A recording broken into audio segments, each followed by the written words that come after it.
Olá, pessoal. Boa noite a todas, todos e todes, né, que estão aqui na sala, que estão acompanhando a disciplina Trabalho, Saúde e Serviço Social, com foco para a saúde do trabalhador e da trabalhadora, né.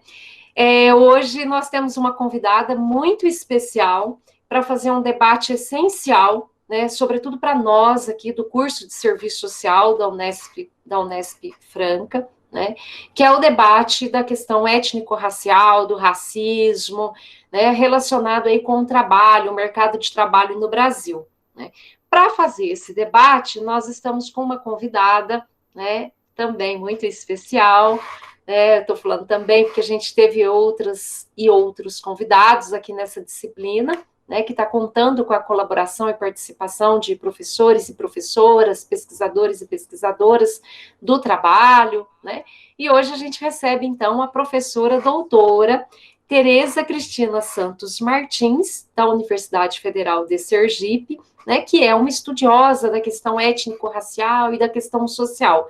Então, boa noite, professora Tereza, seja muito bem-vinda, e de antemão já agradeço muito a sua disponibilidade em poder compartilhar a sua experiência, suas pesquisas, o seu conhecimento aqui com a classe. Então, boa noite. Boa noite, eu agradeço a professora Edivânia, né, pelo convite tão especial, né? E aqui rapidamente eu quero iniciar fazendo um comentário, né, do quanto eu tenho notado, né, essa sensibilidade da professora Edivânia, né, para a temática étnico-racial. Na verdade, eu sou muito grata, né, à professora Edivânia, porque é essa postura, né, que ajuda, que contribui do ponto de vista teórico, né, do ponto de vista da formação. Então, assim, eu agradeço imensamente, né, quero agradecer antecipadamente, né, a todas, a todos e a todos, por estar aqui participando desse momento, né? Porque falar da questão étnico-racial, né, para mim, é muito importante, né, tendo em vista toda a nossa história, né, a história desse país. Então, sempre que alguém me convida, eu sempre faço o maior esforço, né, para ter condições de falar, certo? Para mim, na verdade, é muito importante, né, do ponto de vista teórico, do ponto de vista, né, do exercício profissional, do ponto de vista aí da formação profissional. Tereza, para nós também é extremamente importante, como eu já disse, né, para a gente poder aprofundar os nossos estudos, considerando a particularidade histórica do Brasil, né, que tem aí como elemento central a questão étnico-racial, né, então, uma gratidão por você se disponibilizar e estar aqui, tá? Eu vou fazer uma pequena apresentação para que quem puder vir acompanhar depois, né, possa ter conhecimento de quem é a professora Tereza Cristina, né? A professora, então, Tereza Cristina Santos Martins, ela é associada do Departamento de Serviço Social da Universidade Federal de Sergipe, ela é doutora em Serviço Social pela Universidade Federal de Pernambuco, tá? Tem mestrado em Desenvolvimento e Meio Ambiente pela Universidade Federal de Sergipe e graduação também pela Universidade Federal de Sergipe. Ela foi coordenadora da pós-graduação em Serviço Social da Universidade Federal de Sergipe, tá? De 2015 a 2019, né? Ela também foi da ABEPS na gestão 2017-2018, então Associação Brasileira de Ensino e Pesquisa em Serviço Social, né? Uma militante aí do serviço social, né? Ela também atuou na coordenação de pós-graduação da Regional Nordeste, da ABEPS. Ela é coordenadora de um grupo de pesquisa cadastrado no diretório do CNPq, né? Que é o Grupo de Estudos e Pesquisas em Questão Social, Trabalho e Movimentos Sociais. Bom, a professora, então, é uma pesquisadora do trabalho, da questão social, da questão étnico-racial, ela tem inúmeras orientações nesse sentido, ela tem pesquisas, ela tem ensino e ela tem também atividades de extensão. Ela tem várias publicações, tá? Entre as quais a gente pode destacar, né, capítulos de livros como O Negro no contexto das novas estratégias do capital, né, desemprego, precarização e informalidade, tá? Racismo, do racismo no mercado de trabalho, implicações na questão social brasileira, questão social e questão étnico-racial, pistas para o debate na formação profissional, oposição entre as lutas anticapitalista e antirracista, realidade ou erro de análise? A professora, então, tem experiência aí nos temas do racismo, do trabalho, da questão social, da formação profissional em serviço social, e ela tem também experiências em trabalho em comunidades remanescentes de quilombos e movimentos sociais. Tá? Tem um artigo da professora que eu sempre gosto de citar, que está na revista Ser Social, acho que é essa, se a professora depois puder me corrija, né? Que é a revista da Universidade de Brasília, né? Que é um texto muito interessante que discute a questão social e a questão étnico-racial. Bom, a professora Tereza Cristina já colaborou com a gente também em outras atividades. Nós temos, inclusive, uma entrevista na qual ela elucida, né, a formação sócio-histórica do Brasil, a questão étnico-racial aí como um elemento, ela chama de marcadores, até uma entrevista que eu aprendi muito, né, com ela, marcadores da formação socioeconômica, entre esses marcadores, então, está a questão do racismo, né, e que está presente no mercado de trabalho, e é uma entrevista que está registrada aí no nosso canal, tá? Bom, então, Tereza, eu queria deixar você bem à vontade, agradecer pela sua disponibilidade, tá? Você é uma pesquisadora, você é uma professora com muitas atribuições, atividades de extensão, e a gente sabe como é difícil sair e participar, né, em outras universidades, em outros grupos, enfim. Então, muito obrigada por essa solidariedade que você, né, teve com a gente, está tendo, teve anteriormente, está tendo hoje, na nossa formação, minha, e também aqui dos nossos e nossas estudantes. Muito obrigada. Ok. Então, bom, ao receber o convite para falar, né, para as pessoas que estão em processo de formação no serviço social, justamente no momento em que a crise sanitária provocada pela pandemia da Covid-19 exacerba todas as contradições do capital e, com elas, desnuda o racismo estrutural e mais, no momento em que a negação da ciência influencia o combate ao vírus, que dinamiza a sua proliferação e o seu crescimento no país, tornando um importante aliado na morte de milhares de brasileiros e brasileiras, principalmente no aprofundamento do genocídio da população negra, eu achei importante, para construir esse diálogo com vocês, partir das seguintes indagações. Que determinações históricos e estruturais fazem com que a letalidade da Covid-19 e suas variantes atinjam fundamentalmente os trabalhadores e as trabalhadoras negros e negras?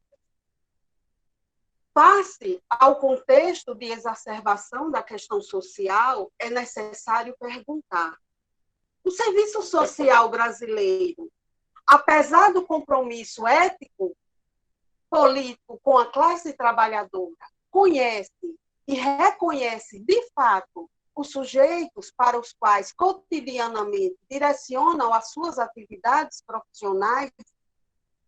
Se a resposta for positiva, for negativa, Quais os reflexos desse desconhecimento e ausência de reconhecimento para o exercício profissional?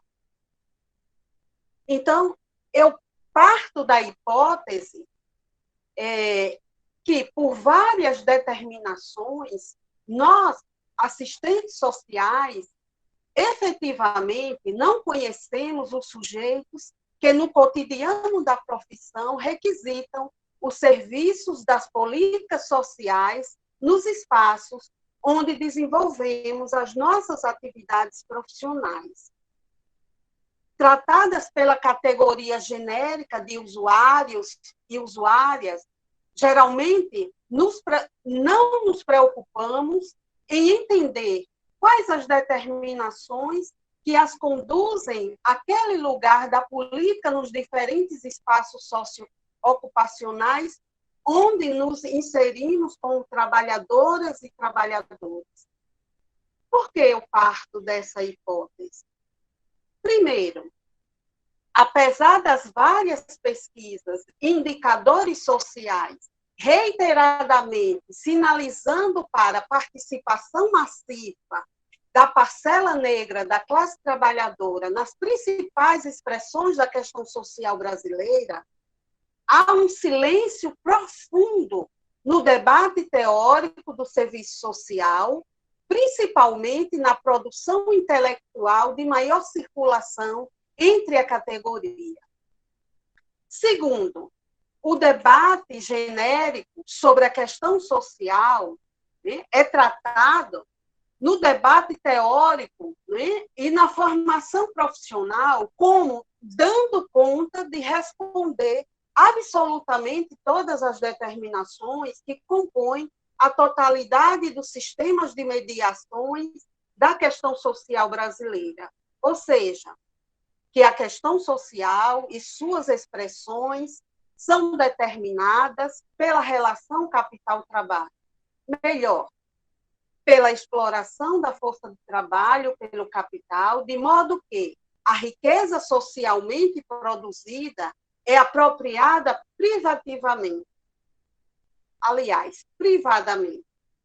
Corretíssimo. Essa é uma determinação correta. Né? Esse aspecto, né, na realidade, repercute extraordinariamente na formação e no exercício profissional. E por quê? A nossa produção. E por que isso ocorre? Por que esse silêncio, né, interfere? Porque a nossa produção intelectual e, consequentemente, a formação profissional não deu conta, historicamente e contemporaneamente, ainda não está dando conta de aprender essa exploração no âmbito de uma formação social que tem como marcadores determinantes das suas particularidades a colonização, a escravidão e a constituição de um capitalismo que estruturalmente foi forjado a partir de relações racistas. Daí as razões pelas quais o serviço social brasileiro, tanto na produção intelectual quanto na formação profissional, não discutir e não dá conta de explicar o porquê, no âmbito de uma sociedade capitalista, e eu estou aqui me referindo da sociedade brasileira, onde a propriedade privada dos meios de produção e a exploração do trabalho pelo capital afetam indistintamente toda a classe trabalhadora, os mais pobres são exatamente aqueles e aquelas de descendência africana. Como explicar que quase 70% dos que têm renda familiar per capita inferior a R$ 89 mensais e, por isso, se vinculam ao programa Bolsa Família, são negros, ou seja, pretos e pardos? Que associação é essa entre cor e raça e pobreza. Nós, do serviço social, devemos responder a essa questão, não devemos responder essa questão remetendo superficialmente à cor da pele, aos traços fenotípicos. De fato que não. Na realidade, nós precisamos aprender na realidade sociohistórica as determinações que fazem com que esta população negra, essa parcela da classe trabalhadora, seja a mais explorada e, por isso, a mais empobrecida dessa sociedade. Assim, embora não reconheçamos que os usuários que histórica e contemporaneamente requisitaram e requisitam serviços do serviço social, particularmente nas políticas sociais voltadas à assistência e à saúde, é importante que a resposta, né, a essas determinações não sejam dadas, né, superficialmente, como se a pobreza ela fosse imediata e diretamente associada à cor ou às características, né, fenotípicas, certo? Importa aqui salientar, né, que a chegada desse trabalhador e dessa trabalhadora nas políticas sociais está associada ao lugar que ocupam nas relações de produção, e esse lugar não é natural. Esse lugar ele foi construído histórica e socialmente. E não é por acaso. Os dados do Real vêm evidenciando que, no percurso desigual da circulação do novo Covid, do novo coronavírus, né, o Covid-19, a incidência dos casos confirmados, chegando ontem a 12.532.634 infectados, e das mortes computadas, que até ontem totalizou 312.299, está diretamente relacionado ao lugar, né, na geografia urbana das cidades brasileiras, para onde as relações de exploração, alicerçadas no racismo, empurram os trabalhadores e trabalhadoras negras, onde vivem, né, os desempregados estruturais, os que sobrevivem, né, do seu trabalho diário. Por quê? Porque estão na informalidade. Então, trata-se da confluência entre determinantes conjunturais e determinações históricos estruturais, sinalizando, mesmo após 132 anos da abolição do trabalho escravo, os efeitos deletérios que quase 400 anos de escravidão, de uma libertação desprovida de qualquer política reparatória e de um capitalismo que se constitui anulando ideológica e concretamente as possibilidades da força de trabalho negra competir no mercado formal, no processo de venda de sua força de trabalho.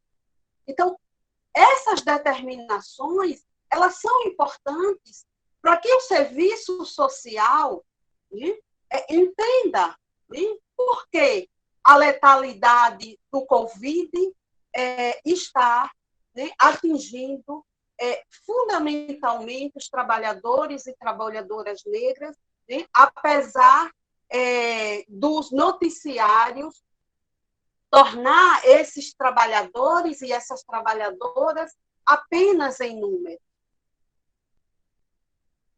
Não há dúvida que essas determinações históricas e contemporaneamente ecoaram e ecoam na vida dos milhões de descendentes dos trabalhadores aqui escravizados.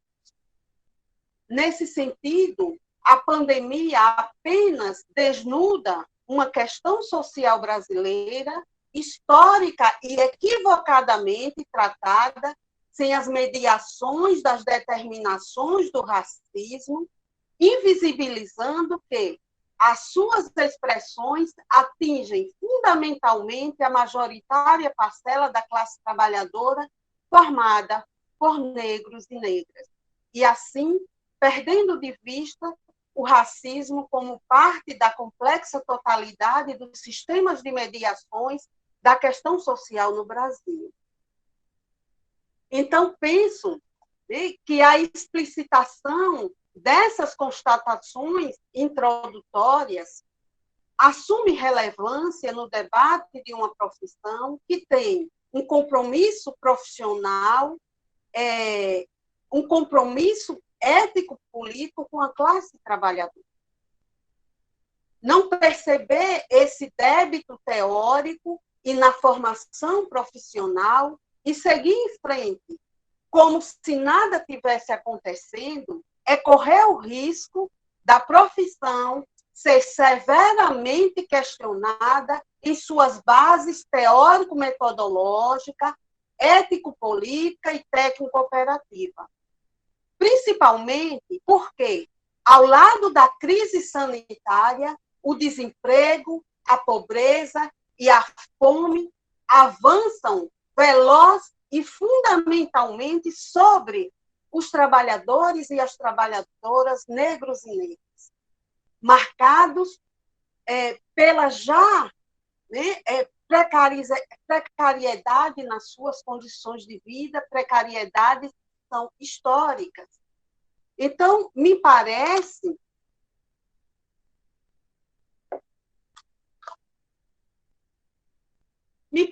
que esses dados do real exigem do serviço social, como profissão que tem na questão social, a sua base de fundação, formação e exercício profissional, conhecer e reconhecer quem, de fato, são os sujeitos para os quais direcionam cotidianamente as suas atividades profissionais via políticas sociais. Por essas razões, do ponto de vista da produção intelectual e da formação profissional, insistir em uma interpretação e debate da questão social que, embora dê conta de pensar a realidade de trabalhadores e trabalhadoras das formações sociais capitalistas em geral, anula o conhecimento concreto da questão social brasileira, principalmente por não alcançar as condições de trabalho, de vida e as lutas de gerações de trabalhadores e trabalhadoras marcadas pelos quase 4 séculos de trabalho compulsório nesse país. Evidentemente, trata-se da urgência de pesquisas, né, de uma formação profissional que supere o racismo epistemológico, que elimina a possibilidade de considerar que o racismo no Brasil estrutura as relações sociais, dando visibilidade à realidade vivenciada pela parcela majoritária da classe trabalhadora brasileira, que, em decorrência da intervenção direta e decisiva do Estado no financiamento da imigração, sai das relações escravistas e adentra as relações de trabalho capitalistas, já na condição de reserva de força de trabalho.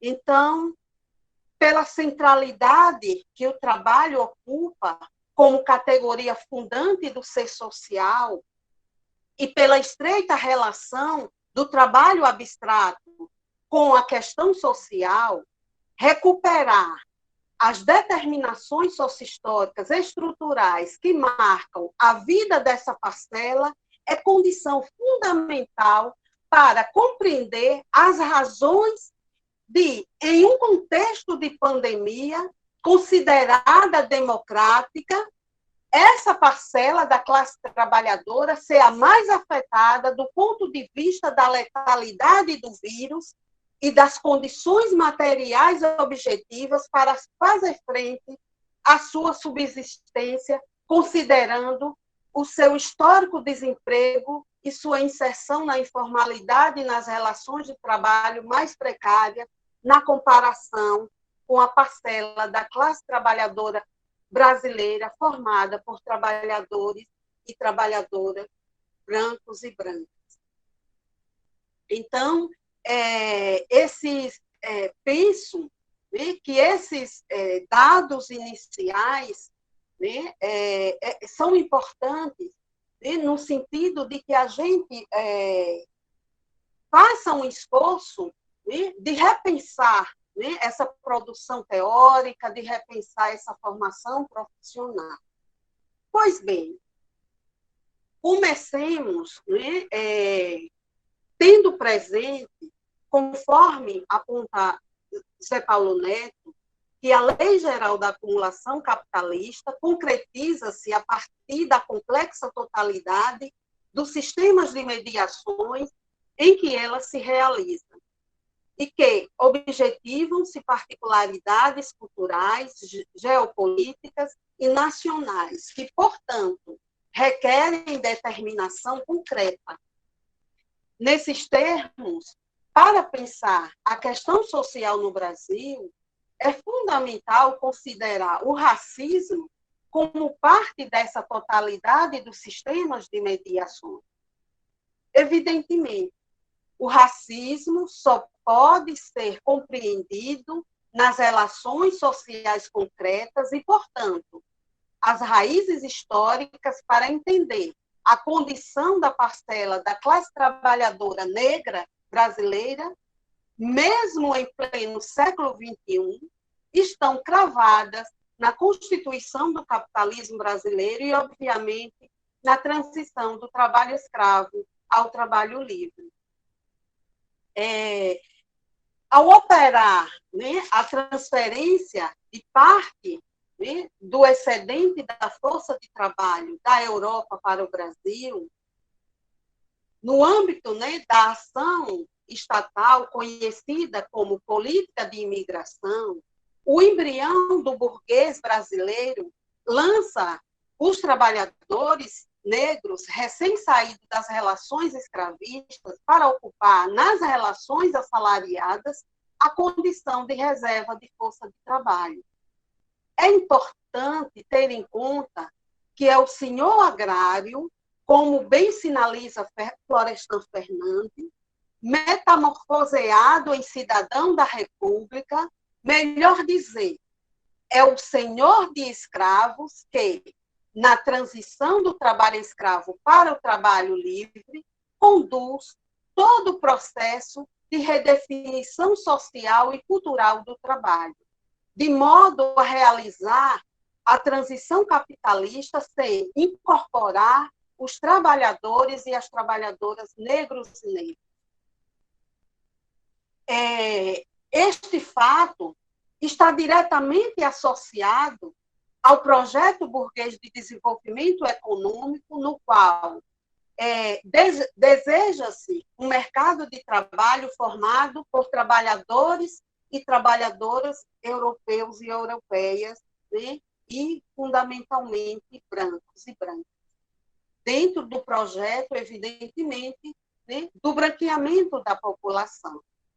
Então, desse modo, né, dada a marginalidade do negro e a grande oferta de trabalhadores acima das necessidades do capital, de acordo com Postman, os mercados de trabalhos regionais já nascem a partir, né, desde 1888, né, até mais ou menos 1930, né, esses mercados já nascem marcados pela abundância de força de trabalho excedente, principalmente da força de trabalho dos racialmente discriminados, considerados, né, incompatíveis, inconciliáveis com as relações de produção assalariadas. Estas, sem dúvida, são concretamente as determinações do racismo na estrutura da Constituição das relações de produção capitalista no Brasil, responsável pelo distanciamento do trabalhador e da trabalhadora negro e negra das relações de produção formalizadas e reguladas pelo Estado, nas diferentes fases de desenvolvimento desse país, mesmo considerando a flexibilidade histórico-estrutural do mercado de trabalho brasileiro apontada por Azeredo. Será esse distanciamento determinado pelo racismo que vai escrever a história da proteção social dessa parcela da classe trabalhadora, certo? Então, pela redefinição social e cultural do trabalho no Brasil, está associada ao trabalhador branco e europeu, os trabalhadores negros e negras adentram no exército de reserva, atendendo fundamentalmente às necessidades médias do capital agrário, obrigando-se a submeter-se às relações de trabalho superexploradas, informalizadas e com nível de precariedade altamente elevado. Na condição de... E assim, na condição de contingente de reserva, que, segundo Otaviano, vegetará no Rio de Janeiro, São Paulo, Porto Alegre e outros núcleos, né, dominantes, e será essa condição que leva a parcela da classe trabalhadora negra nas fases posteriores do desenvolvimento econômico do país a compor a superpopulação relativa brasileira e, no âmbito desta, assumir a sua forma estagnada e a situar-se no mais profundo sedimento que vegeta na indigência, conforme aponta Marx, tratando da superpopulação relativa na Europa. Então, nesse sentido, não é casual que todas as pesquisas e indicadores sociais brasileiros apontem para uma condição de vida diferenciada dessa parcela da classe trabalhadora, sinalizando para as mesmas condições apontadas por Marx em relação à forma estagnada da superpopulação relativa. Ou seja, os trabalhadores e as trabalhadoras negros e negras constituem parte do exército de trabalhadores em ação, mas com ocupação totalmente irregular. Sua condição de vida se situa abaixo do nível médio normal da classe trabalhadora e justamente isso torna-os base ampla de ramos especiais de exploração do capital, com duração máxima de trabalho e um mínimo de salário é o que caracteriza a sua existência. Então, tendo evidenciado, né, essas determinações históricos e estruturais para a compreensão das condições de trabalho e de vida da parcela da classe trabalhadora negra, é importante não perder de vista outros determinantes históricos estruturais que marcam, né, sobretudo, a crise estrutural do capital a partir dos anos de 1970 e a reação burguesa sentida por nós, brasileiros e brasileiras, a partir dos anos de 1990. Então, pela centralidade, né, que o trabalho ocupa como categoria fundante do ser social, né, e por, né, reiterando mais uma vez, né, por essa estreita relação do trabalho abstrato com a questão social, é importante não perder de vista que o desemprego é inerente à lógica do capital, mas a reação burguesa à crise de superprodução, no sentido de recomposição do processo de acumulação, tanto na esfera econômica quanto política, manifesta na reestruturação dos capitais, na organização dos processos de trabalho e na reorientação da intervenção do Estado, aprofundou a já histórica flexibilidade histórico-estrutural brasileira, como sinaliza Santos ao discutir as particularidades da questão social. É preciso reconhecer que a mundialização do capital, né, tratada por Chesnais, constitui-se em uma nova forma, né, de operar a acumulação do capital. Então, portanto, nós não saímos da crise, né, não saímos da crise para vivenciar, né, uma acumulação igual à anterior à crise. Né? Qual é a novidade?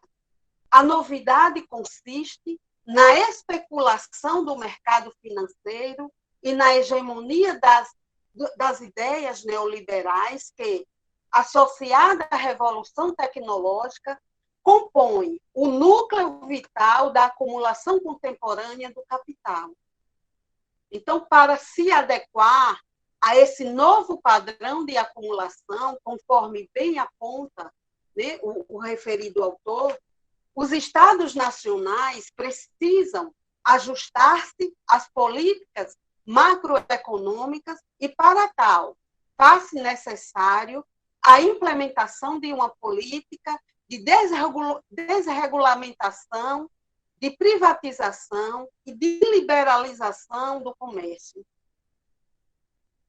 Não é por acaso que a viabilização das condições necessárias à valorização e rentabilidade do capital transnacionais, implementada pelo Estado, conduzida via mito da flexibilidade, está relacionada à autoritária legislação antitrabalho que, conforme aponta Mésaros, estabelece lei tendencial da equalização descendente da taxa de exploração diferencial e aos mecanismos aprimorados de acumulação primitiva que Harvey chama de acumulação por espoliação.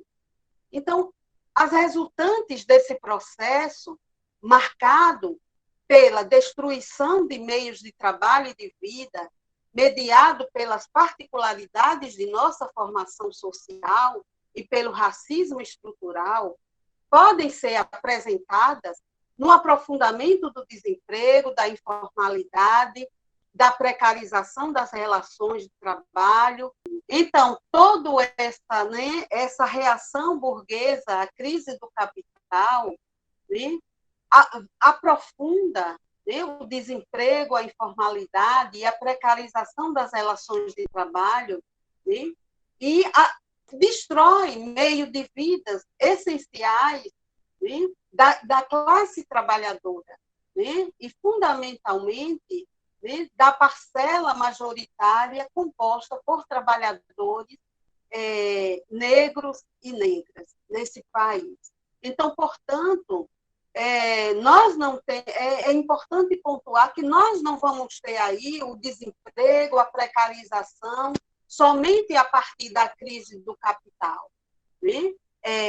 Nós, historicamente, né, o mercado de trabalho brasileiro foi marcado, né, por essa flexibilidade, né, estrutural, né, pelo desemprego, né, pela precarização, mas é nesse momento que se aprofunda, né, essa flexibilidade, esse desemprego, essa rotatividade, né, no mercado de trabalho.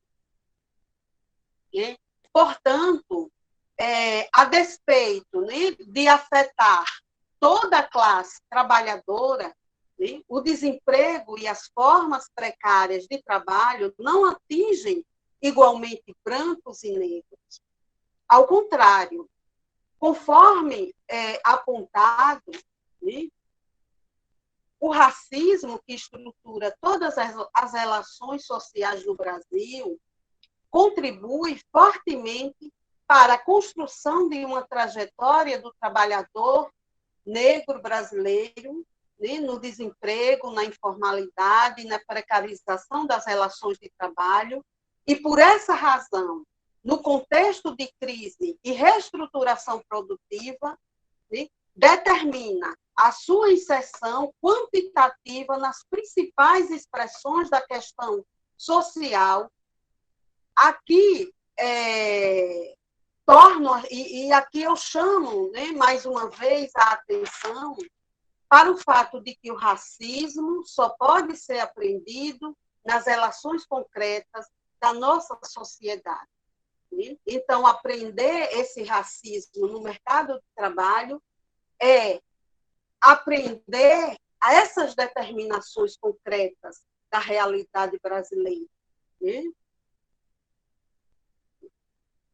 Então, por transitar entre o desemprego e a informalidade e o trabalho precário, o trabalhador e a trabalhadora negro e negra adentra no modelo de acumulação globalizado, submetendo-se às históricas e novas modalidades de relacionamento da força de trabalho com o capital, repercutindo extraordinariamente na sua inserção em atividades mais precarizadas, no já precarizado lugar que ocupa historicamente.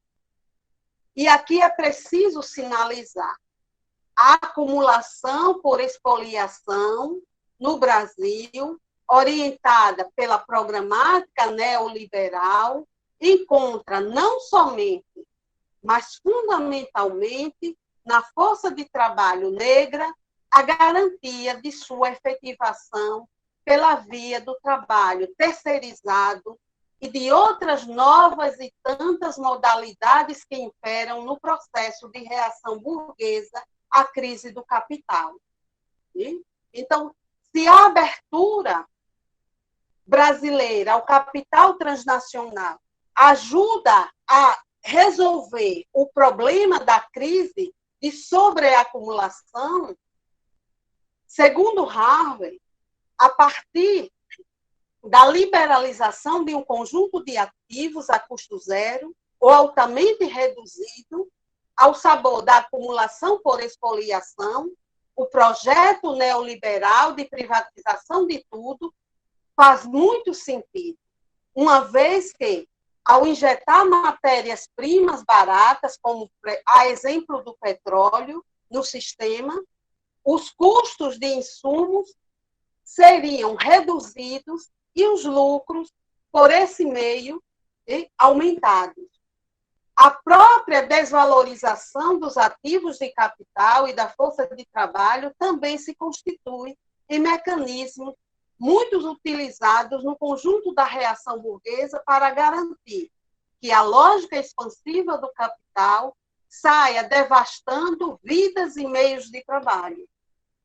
Não é à toa que, segundo Harvard, esses ativos desvalorizados podem ser vendidos a preços de banana e reciclados com o lucro no circuito da circulação do capital pelo capital sobreacumulado.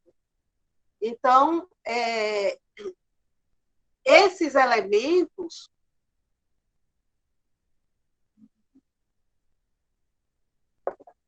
nos ajudam a entender, né, esse cenário, né, essa conjuntura, né, que vivemos, que é uma conjuntura, né, também de pandemia, né, e de pandemia não só no Brasil, mas de pandemia, né, em nível mundial.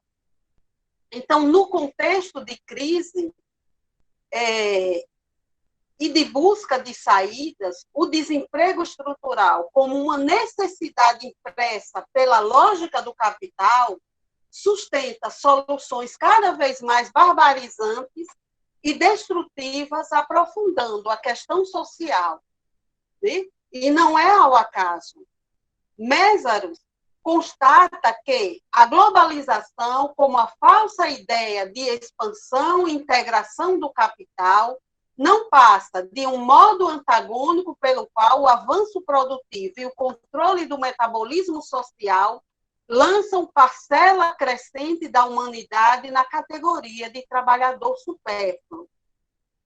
Não é desnecessário observar o quanto o racismo estrutura as relações sociais na atual fase de acumulação flexível. A terceirização, como uma característica da flexibilidade no Brasil, atingirá majoritariamente os negros e as negras, porque a sua inserção ocorre justamente nas ocupações com maior precariedade nas relações de trabalho e, por isso, com menor proteção social, a exemplo daquelas que compõem o setor de serviços, como vigilância, segurança e limpeza. E aí estão as nossas universidades, as instituições estatais, onde nós podemos constatar quem são esses trabalhadores da vigilância, da limpeza, né? E da segurança. Tá? É pertinente insistir aqui em um aspecto nuclear do debate. O capitalismo não se desenvolve no vácuo. Ao se concretizar na formação social brasileira, estruturada por relações racistas, a sua lei geral traz como resultante parcela. Tereza, a sua voz sumiu. Acho que o fone deve ter desconectado. Não, é ligação. Aí, voltou. Então, na realidade, né, é importante ter em conta que a lei geral, ela não se efetiva no vácuo, ela se efetiva a partir de determinações históricos, sociais, políticas, né, conforme bem sinaliza José Paulo Neto. Né? E, nesse sentido, né, como resultante, né, trazendo, né, no caso brasileiro, né, resultados perversos, né, para a parcela da classe trabalhadora negra, né, lançada, né, na condição de supérfluo. Ora, na complexa totalidade dos sistemas de mediações da questão social, essa determinação aponta para a explicitação do porquê, embora integre o conjunto da classe trabalhadora, a parcela majoritária constituída por negros e negras vivencie condições de trabalho e de vida diferenciadas, enfim, estejam permanentemente nas condições da superpopulação relativa e, quando não compõem o seu mais profundo sedimento, as suas condições podem ser situadas na forma estagnada, ou seja, abaixo do nível médio normal da classe trabalhadora, e justamente isso os torna base ampla de ramos especiais de exploração do capital, com duração máxima de trabalho e o mínimo de salário, caracterizando aí a sua vida. Né? Não tenho dúvida do quanto essas determinações empurram esses trabalhadores e essas trabalhadoras negras para soluções barbarizantes implementadas pelo capital globalizado, né? E o trabalho como entregador de aplicativo nessa pandemia é bem exemplar nesse sentido. Né? O delivery, como uma solução à crise estrutural do capital, reúne lucro e descarte. Mesmo na pandemia, em que o comércio, né, na primeira onda, fecha suas portas por recomendação do afastamento social, orientada pela Organização Mundial de Saúde, enquanto as vendas online garantem, no processo de circulação, a realização da mercadoria, portadora do valor adicional gerado pelo trabalhador, pelo trabalho de homens e mulheres no processo de produção, a massa de trabalhadores e trabalhadoras negros, historicamente imersos no desemprego e na informalidade, se submetem à relação de trabalho organizadas dentro da lógica da acumulação por expoliação. Sem salário, sem nenhuma garantia, como férias, descanso semanal, remunerado, FGTS, um 13º salário, e outros direitos garantidos aos trabalhadores contratados formalmente, o trabalhador, né, de aplicativo, né, como uma nova modalidade de relacionamento da força de trabalho negra com o capital, mediado pelos aplicativos, é a expressão combinatória que reúne a extração de mais-valia absoluta e relativa nos moldes da superpopulação, nos moldes da superexploração.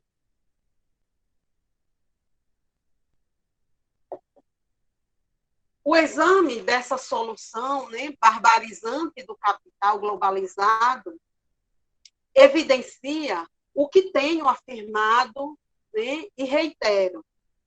Por situar-se historicamente na superpopulação relativa, os trabalhadores negros experimentaram e ainda experimentam contemporaneamente a informalidade e a precariedade nas relações de trabalho.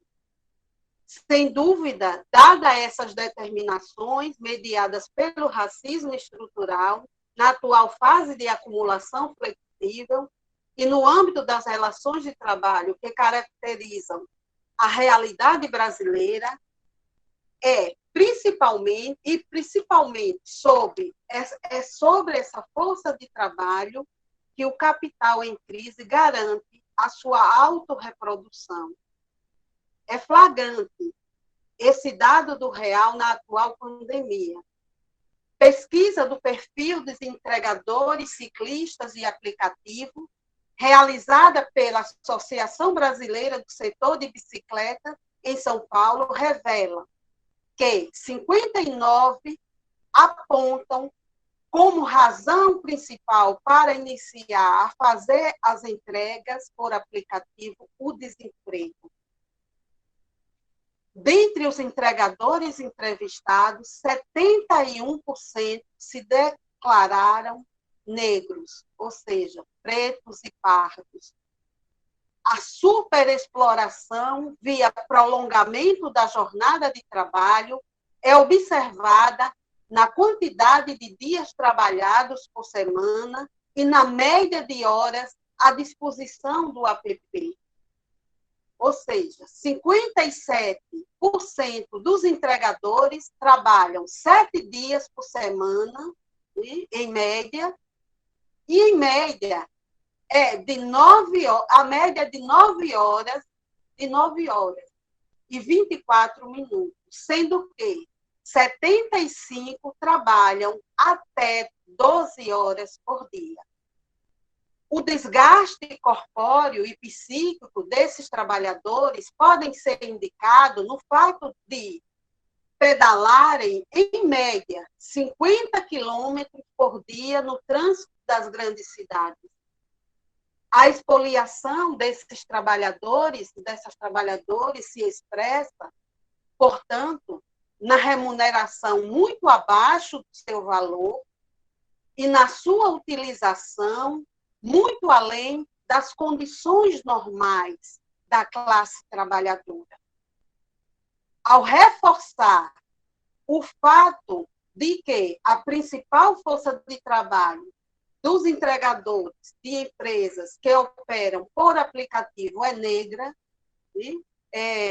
totalizando 58,8%, a pesquisa sobre as condições de trabalho de entregadores via plataforma digital durante a Covid-19 aponta que esses trabalhadores, né, trabalham de 6 e 7 dias por semana, com grandes jornadas de trabalho, né, o que indica ser essa atividade sua principal fonte de renda.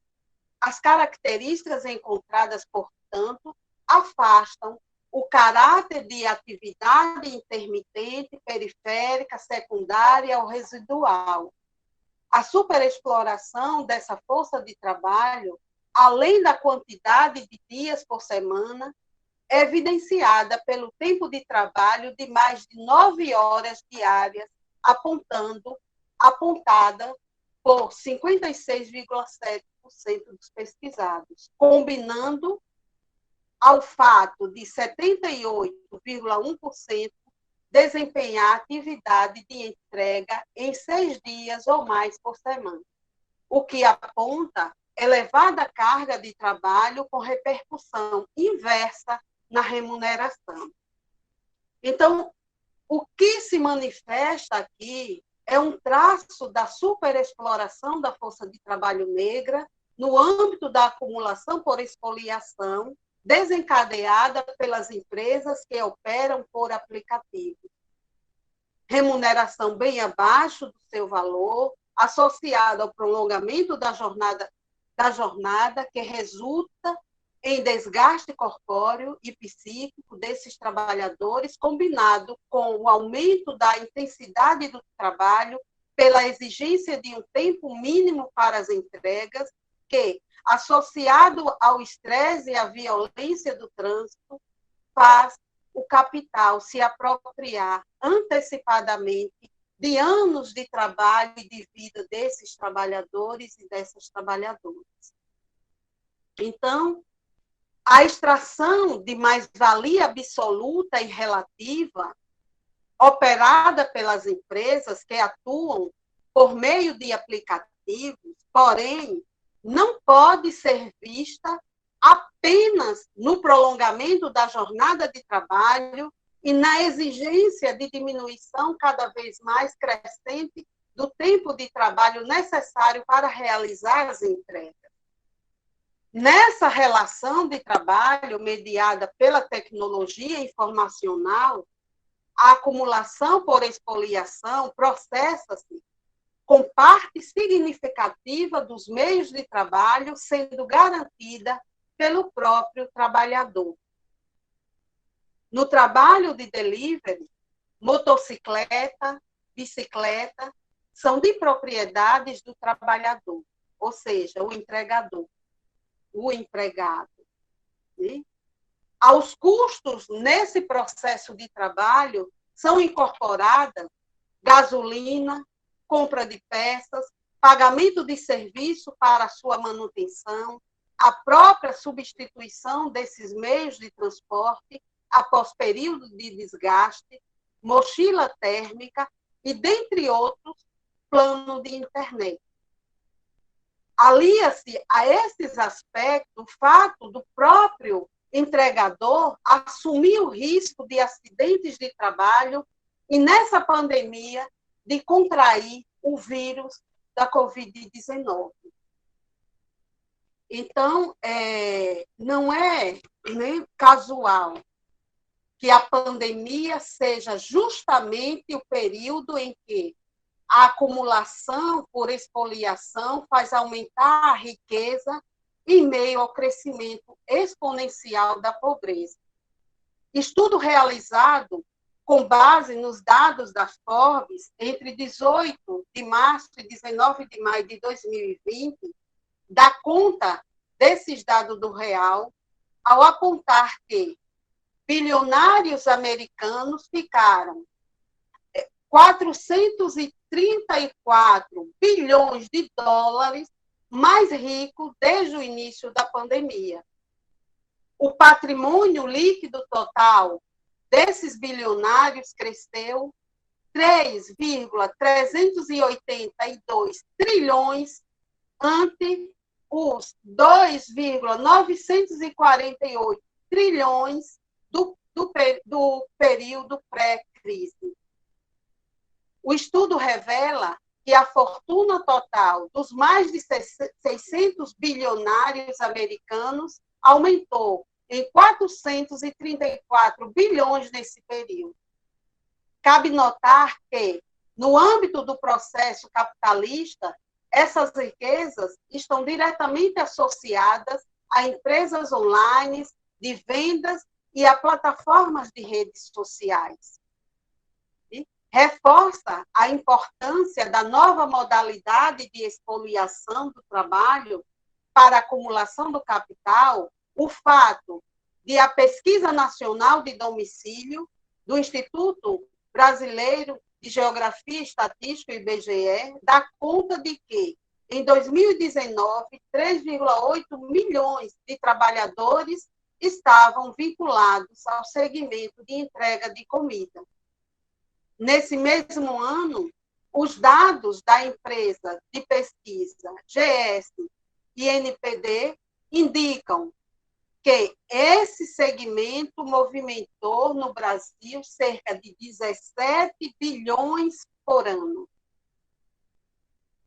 Então, gente, as condições de trabalho, né, acima evidenciadas, vem exigindo desses trabalhadores, mesmo em meio, né, a toda a dispersão, né, que caracteriza esse tipo de trabalho, um processo crescente de organização, né, sem o qual não é possível fazer frente à barbárie imposta pela lógica contemporânea do capital. Né? Então, a luta que foi desencadeada, né, pela a greve, né, dos entregadores de aplicativos, né, é parte, né, notória dessas lutas, certo? Dessa luta que, na verdade, contra a jornada de trabalho extenuante, o sistema de pontuação, a insegurança em relação à possibilidade de contágio pelo novo coronavírus, né, a acidentes de trabalho e roubos, a superexploração expressa nos valores das taxas pagas pelos aplicativos, a ausência de condições de trabalho, como alimentação e abrigo durante a jornada de trabalho. Então, na realidade, toda essa luta, né, embora não seja evidenciado, né, grandes ganhos, elas são lutas que são fundamentais e travadas hoje, né, por essa parcela, né, que é a maior, né, que a proporção é uma proporção bem maior, né, de trabalhadores negros e negras. Eu só quero pontuar, né, tentando responder, né, o Serviço Social brasileiro, apesar do compromisso ético-político com a classe trabalhadora, conhece e reconhece de fato os sujeitos para os quais cotidianamente direcionam as suas atividades profissionais. Então, assim, penso, né, sei que vou ficar devendo, porque não quero me alongar muito mais, né, nesse debate, né? Mas as mais diversificadas elaborações teóricas, né, do serviço e no serviço social, que, de alguma forma, se propõe a pensar as condições de trabalho e de vida da classe trabalhadora no Brasil e as análises sobre a questão social, insistem em uma interpretação que, embora dê conta de pensar a realidade dos trabalhadores, né, das formações em geral, como eu já havia pontuado, muito fica devendo a conformação assumida pela questão social brasileira, principalmente por não conseguirem alcançar, né, as condições, essas condições de vida, né, que eu venho pontuando desde o início, né, da minha fala, né, e sobretudo, né, da luta desses trabalhadores, de gerações de trabalhadores marcados, né, pelo quase 4 séculos de trabalho compulsório. Então, assim, essas interpretações, né, muitas das quais marxistas e marxianas, por não levar em conta que o racismo no Brasil estrutura as relações de produção capitalista, oculta a realidade vivenciada por uma parcela majoritária da classe trabalhadora brasileira, cujo racismo determina as suas condições de trabalho e de vida. E, portanto, invisibiliza que, devido, né, a todo esse processo, né, capitaneado pelo Estado brasileiro, né, de intervenção direta na força de trabalho, né, esses trabalhadores, eles historicamente assumiram aí, né, a parcela dos desempregados, né, dos trabalhadores informais, né, do trabalho mais precarizado, certo? E, ao serem direcionadas, né, para as necessidades médias do capital agrário, né, esses trabalhadores, esses trabalhadores permaneceram todas as fases de desenvolvimento capitalista, aguardando, né, a sua vez no contra-gotas das requisições capitalistas para ocupar as atividades mais degradantes, precárias, né, e temporárias nas zonas de expansão predatórias do capital, na expansão urbana e na indústria de transformação. Então, por essa razão, denota-se que essas análises, no geral, trataram e tratam de dar conta das condições de vida e de trabalho daquela parcela da classe trabalhadora formada por imigrantes europeus que aqui no Brasil tiveram a oportunidade de vivenciar o trabalho formalizado, o trabalho regular, certo? Então, esses aspectos, né, essa realidade, né, e essa ausência, né, desse debate na literatura, na produção intelectual, acaba afetando fortemente a formação profissional e, consequentemente, o exercício profissional, certo? Então, de modo que o compromisso ético-político profissional, né, do serviço social com essa profissão não acaba, né, não sendo apreendida, né, do ponto de vista com esses elementos, né, necessários e próprios da formação sócio-histórica do Brasil. Então, para que vocês tenham uma ideia, pesquisa de iniciação científica orientada por mim, ao traçar um retrato da formação profissional do serviço social brasileiro, mediante a análise das instituições do ensino superior públicas, né, nas 5 regiões do território nacional, verifica que a existência de 65 cursos ofertados por 54 instituições de ensino superior públicas, federal, estadual e municipal, né? E aparece apenas aí 40 disciplinas com nomenclatura explicitando a temática étnico-racial. No entanto, apenas 24 destas são adotadas como obrigatórias, sendo 16 optativas.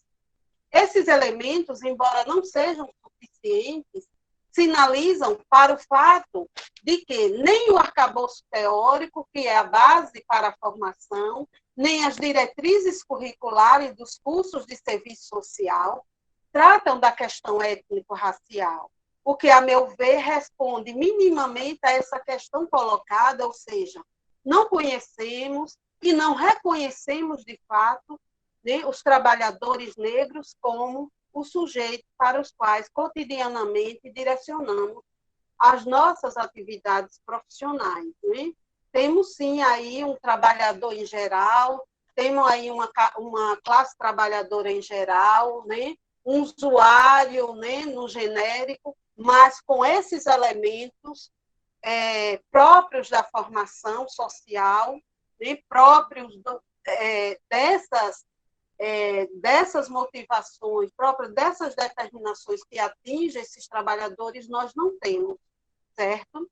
E, para finalizar, trago aqui alguns elementos para pensar quais os reflexos desse desconhecimento e ausência de reconhecimento, né, para o exercício profissional.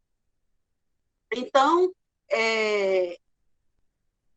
observo que as determinações, né, que sinalizei até aqui explicitam por quê, né, a majoritária parcela da classe trabalhadora brasileira tem como única possibilidade de proteção social as políticas ligadas ao SUAS e ao SUS. Portanto, é importante chamar a atenção que o chegar nessas políticas faz parte de uma trajetória que é determinada por essas relações de exploração estruturadas no racismo. E daí porque o que estamos presenciando, em termos de exacerbação das expressões da questão social, trazendo à tona as determinações raciais, não tem raízes fincadas nesse contexto de pandemia. É resultante de um lugar do negro no desemprego, na informalidade e nas relações de trabalho precário. É parte de uma trajetória demarcada na constituição do capitalismo brasileiro, né? Lá quando se define o lugar, né, o lugar do negro nas relações de produção. Então, nesse sentido, é importante, né, que vocês que estão aí na formação, né, guardem esses elementos para que sejam aprofundados, né, no sentido de que a gente possa futuramente ter um serviço social que possa, de fato, né, responder, né, às lacunas que ainda existem, né, em termos de elaboração teórica, em termos de formação profissional, certo? E a perspectiva, na verdade, é que possamos, né, ter um serviço social que, de fato, né, faça, né, uma leitura de realidade brasileira, né, como bem sinaliza Yamamoto, né, que faça e que essa realidade brasileira, né, ela não pegue apenas parte, né, das mediações necessárias, né, à leitura de uma questão social, da questão social brasileira, né, mas que apanhe, né, o conjunto, né, de mediações que são, a totalidade das mediações que são necessárias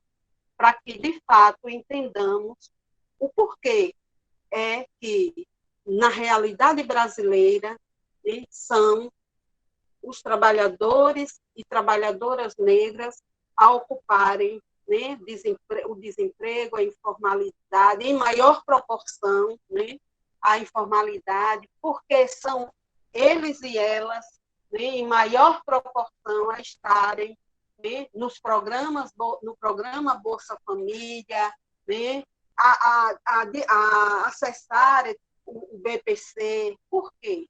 Isso faz parte de uma trajetória que foi determinada lá na transição do trabalho escravo ao trabalho livre.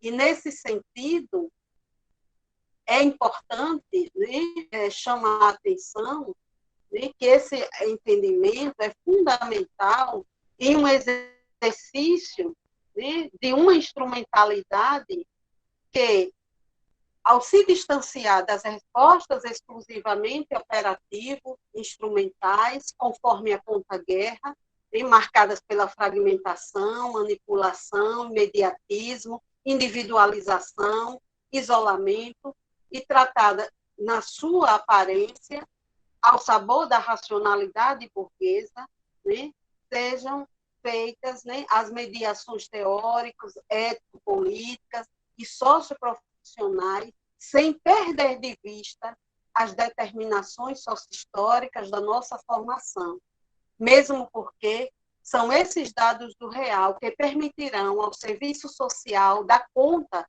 de respostas concretamente situadas, certo? Portanto, os limites que se apresentam na atualidade para o exercício profissional, né, considerando o agravamento, né, dessas expressões da questão social na pandemia, são principalmente porque as suas respostas serão dadas distantes, né, da compreensão dessas determinações, e aí nós temos que correr atrás, né, por quê? Porque cotidianamente o nosso trabalho, o nosso exercício profissional exigem respostas concretas, concretamente situadas.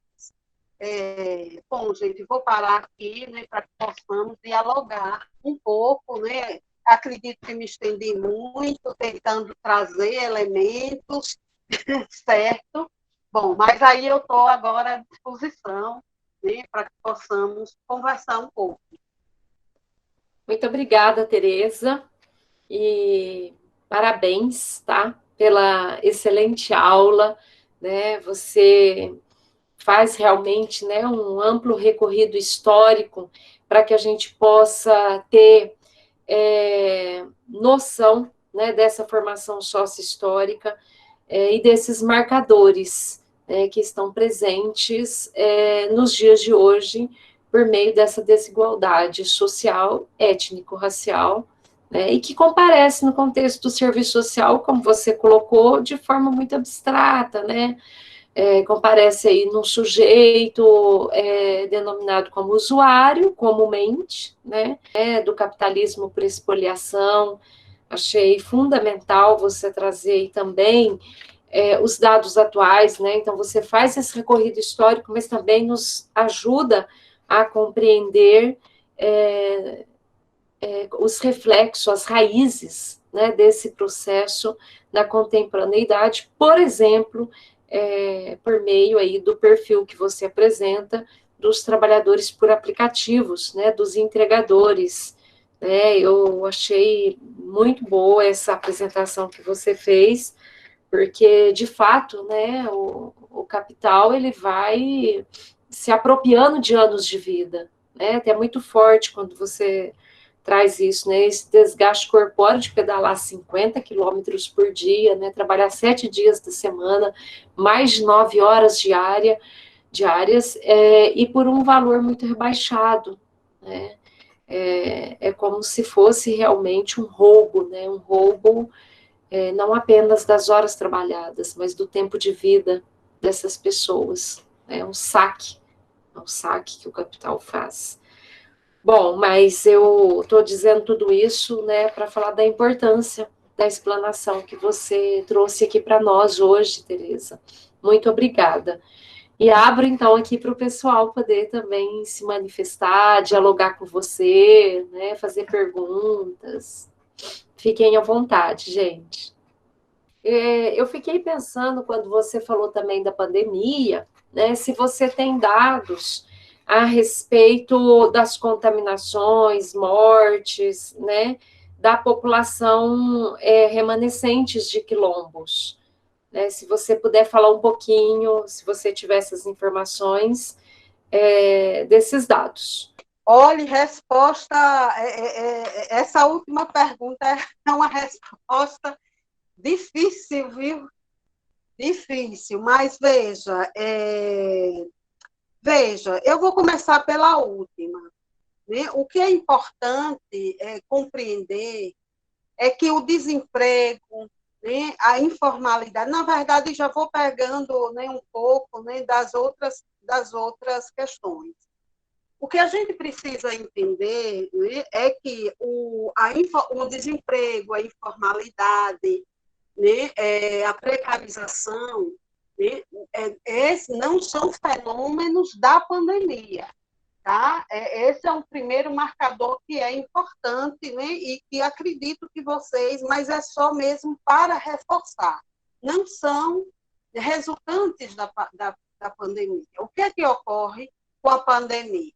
Com a pandemia também tem a crise econômica, e é importante sinalizar aí uma outra coisa: o desemprego, né, é inerente à lógica do capital. Por que é inerente à lógica do capital? Porque o capital ele precisa, né, à medida em que ocorre, né, todo o processo de transformação, ele expulsa, né, cada vez mais pessoas do mercado de trabalho.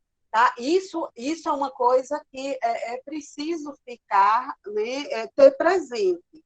O desemprego ele é necessário, ele é necessário ao capital, né? Esse exército de reserva, né, ele é necessário ao capital. Bom, ora, diante, né, da pandemia, né, primeiro, nós já temos, lá em 1888, na transição do trabalho escravo ao trabalho livre, a gente já tem um mercado de trabalho, né, com desemprego, né, já bastante acentuado. Né? Então, o desemprego, a informalidade, né, a flexibilidade, né, ela já é inerente, né, à estrutura da nossa formação social. Ela já e com isso, né, todo, né, esse processo de crise do capital, né, que ocorre já no final da década de 60, né, para a década de 70, né, essa flexibilidade, esse desemprego, né, somente se aprofunda, se aprofunda. Ora, o que é que vai ocorrer com a pandemia? O capital em crise, né, e com a adoção, né, das ideias, né, do receituário neoliberal, né, o desemprego ele vai ser cada vez mais, né, intenso, né, no mundo, né, no mundo e particularmente no nosso país, certo? Então, ora, o que será, né, após a pandemia? Né? O que é que a gente visualiza para o pós-pandemia? Né? É isso que você já pontuou, Daniela. Quer dizer, nós já temos políticas altamente seletivas. Né? Nós estamos observando aí na realidade pessoas que amanhecem e anoitecem sem ter o que comer. E não tem o que comer porque não tem trabalho, certo? Porque não tem alternativa, né? Como arranjar esse elemento, essa comida, porque não tem trabalho. Então, diante disso, um Estado, né, que cada vez mais, né, fica mínimo, né, porque é um Estado que não mede esforços, né, no sentido de beneficiar, né, aí a acumulação do capital, né, não mede esforço no sentido de direcionar a riqueza do nosso país, né, para as transnacionais. Está aí, né, o nosso patrimônio sendo privatizado, né, está aí Petrobras, né, está aí todas as riquezas, né, todo o processo de privatização. E com isso, né, o que é que se visualiza? Se visualiza cortes, né? Se já há cortes, né, profundos, né, no orçamento, né, esses cortes eles já estão sinalizados, inclusive no orçamento que foi recentemente aprovado. Então, assim, se já era, né, a selecionar os pobres, né, os pobres dentre os pobres, né, vejam a dimensão, tendo em vista, né, a exacerbação mesmo, né, do desemprego, a exacerbação mesmo das várias expressões da questão social. Então, e somos nós, né, trabalhadores e trabalhadoras, né, do serviço social que vamos estar, né, na linha de frente aí, né, nesse processo aí, né, nesse processo, certo? Então, o que é que a gente visualiza? A gente visualiza, de fato, né, como já estamos, né, já temos, né, bem desenhado aí um aprofundamento, né, de todas as expressões da questão social, né, inclusive um aprofundamento da precarização do trabalho do assistente social, né? Por quê? Porque as respostas, né, elas a serem dadas são respostas que exigem do Estado, né, recursos, que exigem investimento, e esses investimentos eles estão altamente, né, estão, né, diminuindo, né, diminuídos, né, profundamente. Então, eu gostaria de fazer aqui, né, de responder a sua questão, Edivânia, em relação se eu tenho números. Veja, nós tivemos, aliás, no país, né, o que nós estamos verificando é um apagamento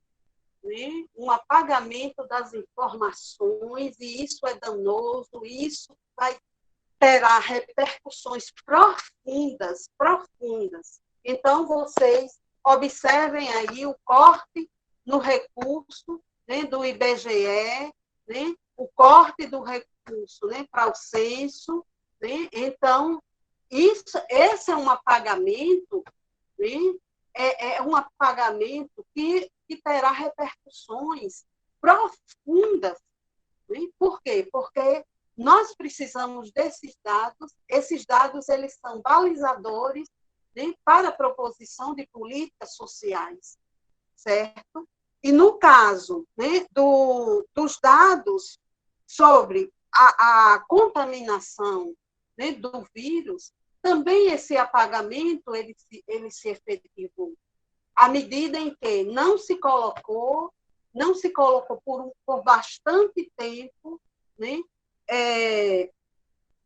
lá na ficha, né, dos contaminados e dos mortos, né, a cor e a raça dessas pessoas. Então, esse apagamento, né, então eu estou começando a levantar, tentar levantar, mas ainda é muito difícil, sabe, essa informação, sabe? E, finalmente, eu quero falar aqui sobre essa fala sobre os autores europeus, né, sobre essa lógica. Veja,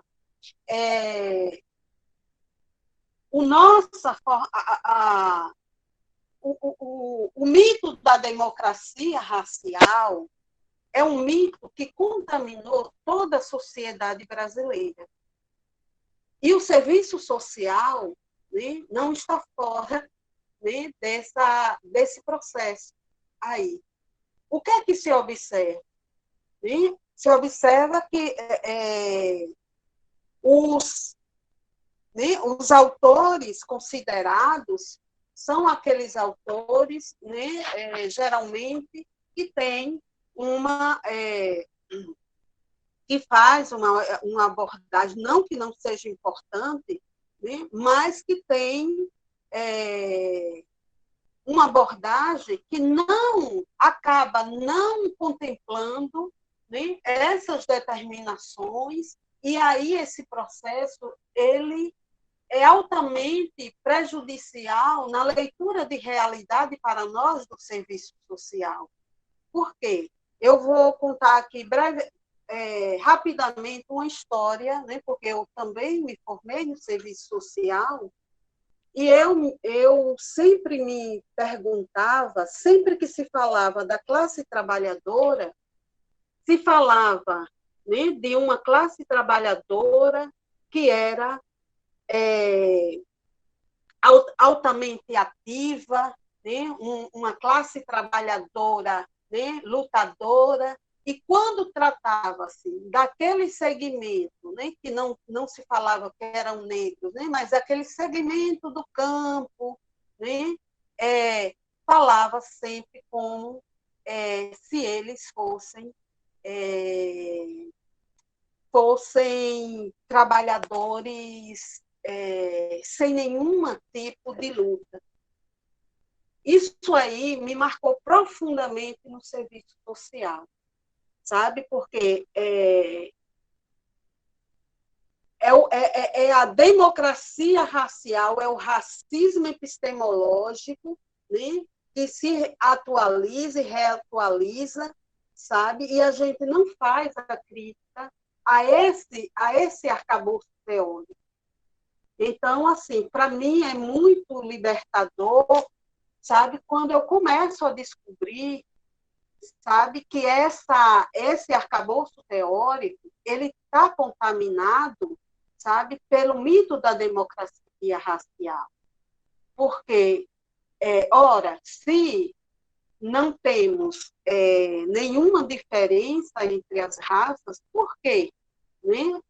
Se está nas nossas produções, por que pesquisar sobre, por que citar nas nossas produções essas diferenças? Então, tudo é igual. Então, vamos só para falar da classe trabalhadora? Falemos da classe trabalhadora como se no âmbito dessa classe trabalhadora não existisse qualquer diferença. E é aí que está justamente, né, a grande lacuna no serviço social brasileiro, sabe? Mas tem remédio, né? Tem remédio. E eu acho que esse exercício, né, que Edivânia faz, né, tentando resgatar aí autores negros, que são autores importantes, entendeu? Tentando resgatar aí, né, uma história, determinações importantes para a gente compreender essa realidade. Acho que é muito importante isso. Né? Então, eu só quero finalizar dizendo o seguinte, que eu fui a Franca e eu me deparei passando em canaviais. E quando eu passei naqueles canaviais, eu recordei, né, do quanto, né, aquela região ali, né, utilizou da força de trabalho dos negros. E aí a minha grande questão, né, e a interrogação que eu deixo aqui para vocês, para aguçar né, a curiosidade de vocês, a curiosidade teórica, porque a curiosidade teórica ela é importante, porque ela liberta, sabe?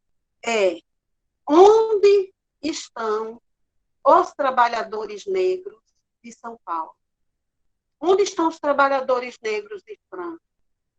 Quais são os bairros onde eles moram? Quais os trabalhos que eles ocupam? Né? Qual é a sua renda? Quantos estão abaixo da linha de pobreza? Tá? Então, falar de classe trabalhadora não é homogeneizar. É ver na realidade brasileira, né, quem são esses trabalhadores e essas trabalhadoras. Né? Então, é um pouco isso, né, as contribuições que eu posso trazer nesse momento para vocês. Muito bom, Tereza. Mais uma vez agradeço. Só uma lembrança também, quando você, né, trouxe até a sua experiência na sua formação, né, enquanto assistente social, eu me lembrei que eu ouvi uma live o ano passado, na verdade foi um curso oferecido pela Cortez, que discutiu a questão étnico-racial. E uma das autoras, ela contou uma história que me marcou bastante, né? eu acho que dialoga um pouco com essa história, né, sua, que você trouxe da sua formação e da forma como se falava de classe trabalhadora, né, diferenciando o urbano, o industrial, com os trabalhadores rurais, né? Eu também já ouvi muito isso. E aí ela diz o seguinte, ela traz a novela Terra Nostra para dar um exemplo, né? Ela diz assim, que tem uma determinada cena que foi composta bem dentro dessa mitologia da democracia racial, né? Vou chamar de mitologia, o mito, não mitologia, da democracia racial, que ela fala o seguinte, que o europeu italiano, né, está numa determinada área ali trabalhando e próximo dele tem um negro, né? E o patrão chega e fala de um jeito muito violento com o trabalhador negro, né? E aí ele sai e tal, e o trabalhador europeu vira e fala: ah, mas se fosse comigo, eu não aceito isso de jeito nenhum, né? Então passa-se uma ideia de que o negro é subalterno, né? Ele tem mais essa coisa da aceitação, que o europeu ele não se permitiu ser escravizado, tal, para reforçar essa questão do mito racial. E enquanto você estava falando, né, como eu disse, eu me lembrei dessa passagem que me marcou muito, e de fato isso vai compondo o imaginário social, né, de que o negro está nessa situação é porque então ele não se esforçou bastante, ele não se posicionou dessa ou daquela maneira, né, e como isso vai sendo introjetado, inclusive pela mídia, no caso ela cita uma novela que foi vista por milhões de brasileiros, né, e brasileiras. Bom, mas é isso, né, o Rafael fez uma manifestação aqui no chat, né, não sei se você consegue visualizar aí, Tereza, eu não sei se mais alguém gostaria de se pronunciar, fazer algum comentário.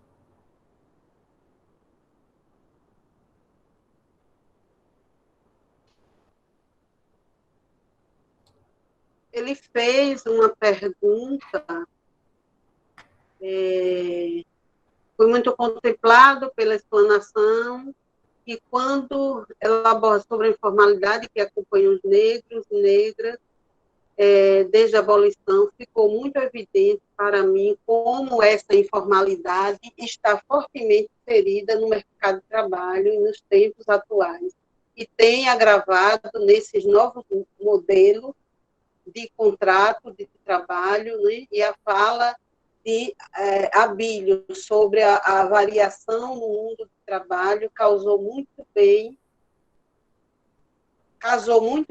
com os apontamentos. Então, é isso mesmo, entendeu? Quer dizer, é uma trajetória desse trabalhador negro, né, no desemprego, na informalidade. Não que não estejamos inseridos no mercado formal, né? Inseridas no mercado formal, mas é que, em maior proporção, né, esses e essas trabalhadoras compõem o chamado, a superpopulação relativa, né, que Marx tanto trata, né, ao analisar, né, a situação de vida dos trabalhadores. Né? Então, assim, é importante que a gente atente para isso, por quê? Porque me incomoda bastante, e eu acredito que deveria incomodar vocês, né? Do porquê que o serviço social não fala que, olhe, na assistência social, em todos os programas da assistência social e no SUS, nós não atendemos, entendeu? Trabalhadores, a maioria dos trabalhadores, nós atendemos fundamentalmente trabalhadores negros e negras que, por sua condição de trabalho e de vida, né, buscam acessar essas políticas.